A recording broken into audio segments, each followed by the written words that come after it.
전도서 9장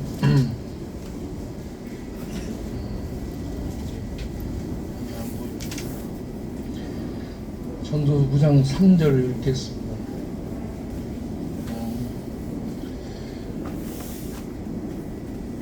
모든 사람의 결국은 일반이라.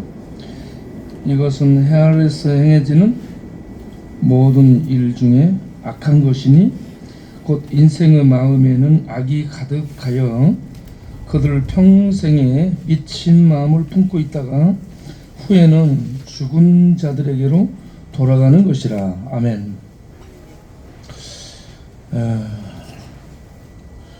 여러분, 우리 인생의 마음 속에 선한 것이 있다고 하지 않습니다.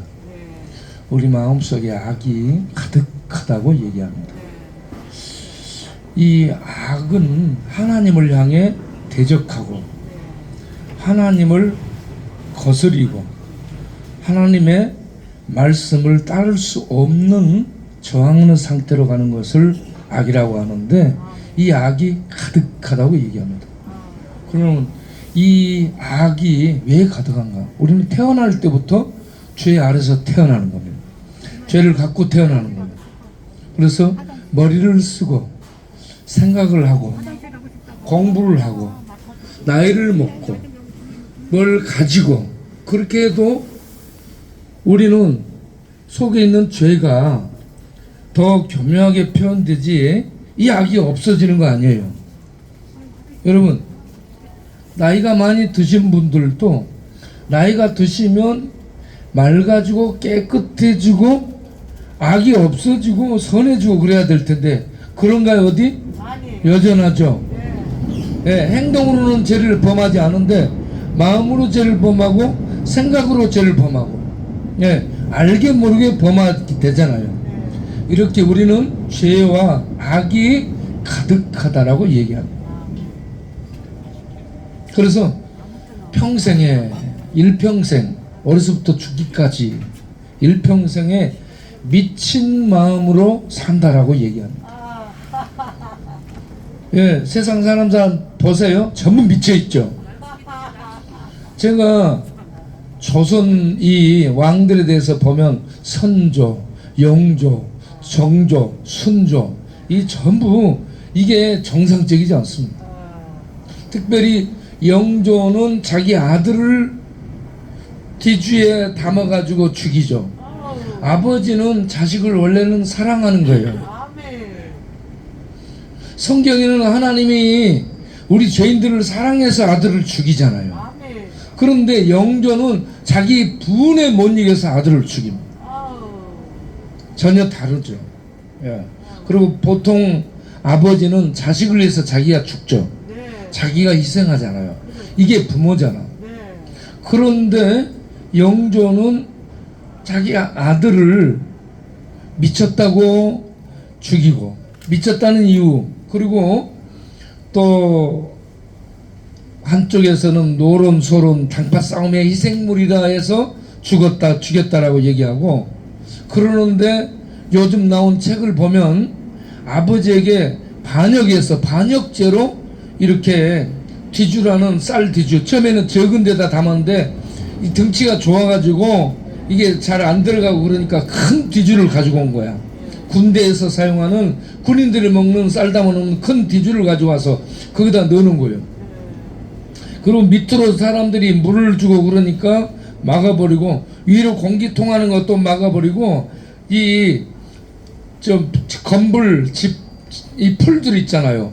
그걸 갖다가 덮어가지고 이게 차단하게 그렇게 만들었다는 거예요.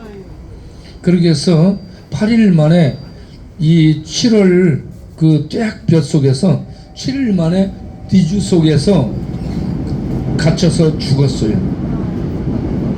그리고 아들이 죽었다는 것을 다 알고 난 다음에 퇴청한 거예요. 지켜보다.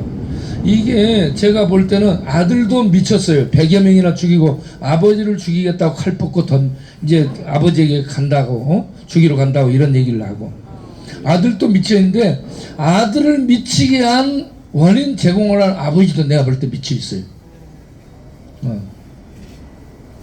그러니까 아버지가 정상적이면 어떻게 아들한테 그렇게 할 수 있겠는가. 그래서 아들도 미쳤지만 아버지도 미쳤다. 그래서 둘 다 미쳤다라고 보는 거죠. 여러분, 네로 황제가 18살에 황제가 되죠. 그리고 29살에 죽습니다. 그런데 이 네로 황제는 로마시에다가 불을 지르잖아. 이 14개 구역 중에서 절반 이상이 탔어요. 불을 지르고. 이 네로 황제의 이 정신이 정상인가? 비정상이라는 얘기죠. 이 어떤 통치자의 자리에 앉은 사람들, 어떤 군왕의 자리에 앉은 사람들이 정상적이지 않더라. 그래서 시내에 불 질러 놓고 좋아하고, 그걸 기독교인들에게 뒤집어 쓰여서 기독교인 잡아서 전부 이 경기장에서 이 짐승밥이 되도록 그렇게 처단하게 하고, 자기 뒤편에 불을 켜서 생으로 불 켜서 죽이는 이런 이 살육을 벌였던 그런 왕이 네로인데, 이게 제정신이야 이겁니다. 미쳤어요, 미쳤어. 내가 볼 때. 그리고 히틀러가 유대인 600만 명을 죽이잖아요. 가스실에 넣어가지고 죽여요. 거기에 어린아이도 150만 명 정도 포함돼요. 그러면 이게 어린아이까지 해서 이렇게 가스실에 넣어서 죽여요? 이게 제정신인가? 네? 그 히틀러가 그렇게 된 게 이유가 어디 있어요? 유대인들을 이렇게 미워하게 된 게, 자기 어머니가 어릴 때 유방암에 걸렸어요. 이 히틀러가 어렸을 때 엄마가 유방암 걸렸는데, 유방암을 치료하러 온 의사가 유대인이었어요. 그래서 밖에서 보니까 유방암을 치료하려면 유방을 검사해야 되잖아요. 전부 만지고. 그렇게 하니까 이게 성거시기로 본 거야. 그래서 유대인에 대한 뭔가 생기게 됐죠. 그리고 다음에는 빈 예술대학에 지원을 했어요. 히틀러가 그림을 좋아해가지고. 그런데 2번이나 떨어져. 왜 떨어지는가? 심사위원 7명인데 그 중에 4명이 유대인이에요. 그래서 유대인이 자기를 떨어뜨렸다라고 생각합니다. 그리고 3번째는 자기가 좋아하는 여자가 생겼어요. 좋아하는 여자가 생겼는데, 이 여자하고 결혼할 때쯤 이 여자가 다른 남자하고 결혼한 거예요. 그 결혼한 대상이 유대인이에요. 그래서 이 전부 유대인하고 걸려가지고, 이게 다 뒤틀어진 거야. 그래서 세계 1차 대전에서 독일이 패배를 하게 되고, 실패하게 된 게 유대인 때문이다. 유대인 때문에 이렇게 됐다라고 유대인을 독일 민족의 적으로 공포를 합니다. 그래가지고 합법적으로 법을 만들어서 교회의 목사들의 전부 지지 속에 합법적으로 법을 만들어가지고 유대인 죽이는 일을 하게 됩니다. 그 시대 사람들이 전부 미쳤어요. 미쳤어. 오늘날에도 이 전부 이렇게 내야 볼 때 정치하는 사람들 정상이 아니야. 미쳐 있어요. 어디 정상적인 거 보여요, 여러분? 이태원에 참사가 일어났어. 여기에 대해서 국가에서 책임을 져야 돼. 그런데 여기에 대해서 책임을 갖다 안 줘. 여기 그 국민 그 부모들이 얼마나 막 아파하고 있는데 아픔을 이해를 전혀 해주지 못해. 그래서 이게요, 제정신들이 아니에요. 이거 그러면 돌아보면 여러분들은 어때요? 여기까지 오신 여러분들은 어떻게 살아? 어제도 우리가 순찰하는데 화장실에서 사고를 자고 있잖아. 화장실 틈들이 많아. 화장실에 앉아 자. 밤에 화장실이 뭐가 좋아서? 집 나와서 이렇게 우리가 방 잡아줄 수도 있어요.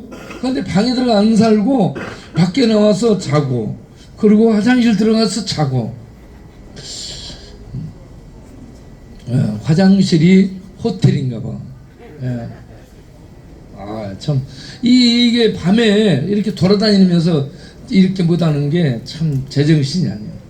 이 추운 날에 공원에서 앉아서 자. 다리 밑에서 자고. 참 이런 걸 보게 되면 제정신이 아니라니. 그러면 우리 애들 또 살아온 삶이 제정신인가?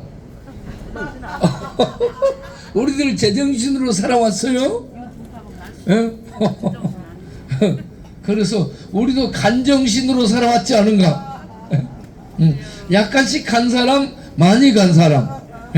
약간씩 우리들이 간정신으로 살아왔다.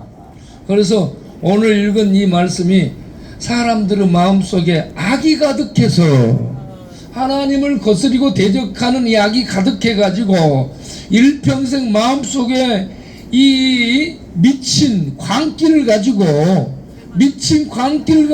일평생을 산다는 거예요. 그러다가 죽어서 죽음 속으로 돌아가는 것이 인생이다. 여러분, 우리가 미쳐서 살다가 제정신이 든 게 뭐냐? 예수 믿는 겁니다. 예수 믿고 하나님을 알아보는 것이 정신 차린 거예요. 그리고 하나님의 말씀을 듣고 그 하나님의 말씀 따라서 그 말씀의 인도를 받아 믿음으로 살아가는, 이게 본정신을 차린 것이다.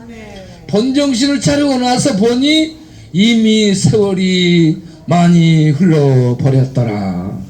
그러나 세월이 많이 흘렀더라도 이제라도 본정신을 찾아서 하나님을 바라보고 하나님의 인도를 받아서 믿음으로 살다가 가자. 이게 정상을 되찾은 사람의 모습인 줄로 믿습니다. 그래서 그렇게 하나님께 돌아가서 본정신으로 살 수 있도록 인도해 주는 역할을 하는 분이 예수니까 우리 모두 예수님을 믿고 예수님의 인도를 받아서 보이지 않는 저 천국을 향해 날마다 믿음으로 살아가는 그러한 본정신을 갖고 사는 우리 모두 될 수 있기를 바랍니다. 본정신을 찾는 사람은 하나님을 아버지라고 부르는 사람이에요. 예수님을 주님이라고 믿고 의지하는 사람이에요. 그리고 하나님 말씀을 진리로 이해하고 받아들이는 사람이 정신이 온전히 돌아온 사람이에요. 그렇지 않은 사람은 전부 이렇게 돌아다니고 있다. 여러분, 예수 믿고 본정신 가지고 살다가 하나님 나라, 생명의 나라, 빛의 나라에 들어간 우리 모두 될 수 있기 바랍니다. 기도하겠습니다.